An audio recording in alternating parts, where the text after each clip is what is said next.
Dans 10 jours, à l'issue d'un référendum sur son indépendance, l'Écosse coupera peut-être définitivement les ponts avec le Royaume-Uni. Bonjour Danny Cohn-Bendit. Good morning, Good Thomas. morning. C'est un sujet qui vous passionne. Tiens, vous voteriez quoi, vous, si vous étiez écossais? Oui ou non à l'indépendance? Plutôt oui, parce que j'adore les paradoxes et que l'indépendantisme écossais est un indépendantisme antinationaliste pour une société ouverte. Et deuxièmement, il trouve les indépendantistes, l'Europe bien, et Cameron, qui est contre l'indépendance, trouve l'Europe trop centraliste. C'est pour ça que les Écossais veulent se barrer de l'Angleterre. C'est quand même marrant. C'est la seule vraie raison? C'est parce qu'ils veulent plus d'Europe alors que l'Angleterre veut moins d'Europe? C'est ça la raison de l'indépendance? Non. Ils veulent.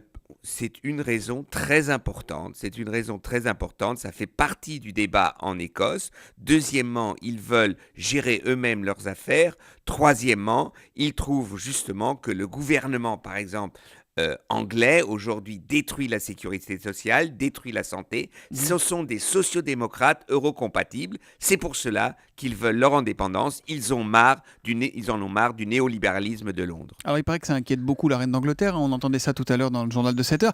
Qui a le plus à perdre dans cette histoire? C'est Édimbourg ou c'est Londres, Danny?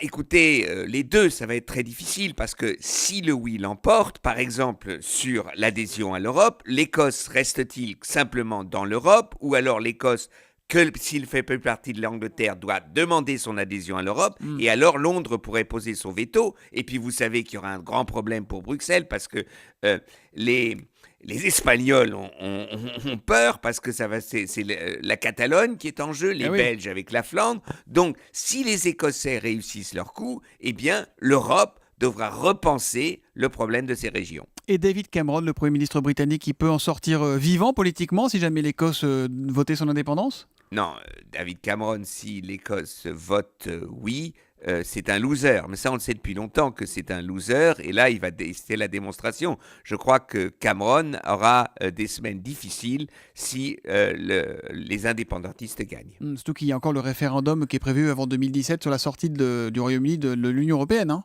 Oui, et celui-là, Cameron, en fait, prend ce référendum pour chantage pour sa politique, comme chantage pour sa politique européenne. Il n'a pas du tout envie de faire ce référendum. S'il était obligé de le faire, ça va barder. Et c'est pour cela qu'en fait, les Écossais veulent se tailler parce qu'ils sont contre le UKIP, les nationalistes anglais, ils sont contre Cameron.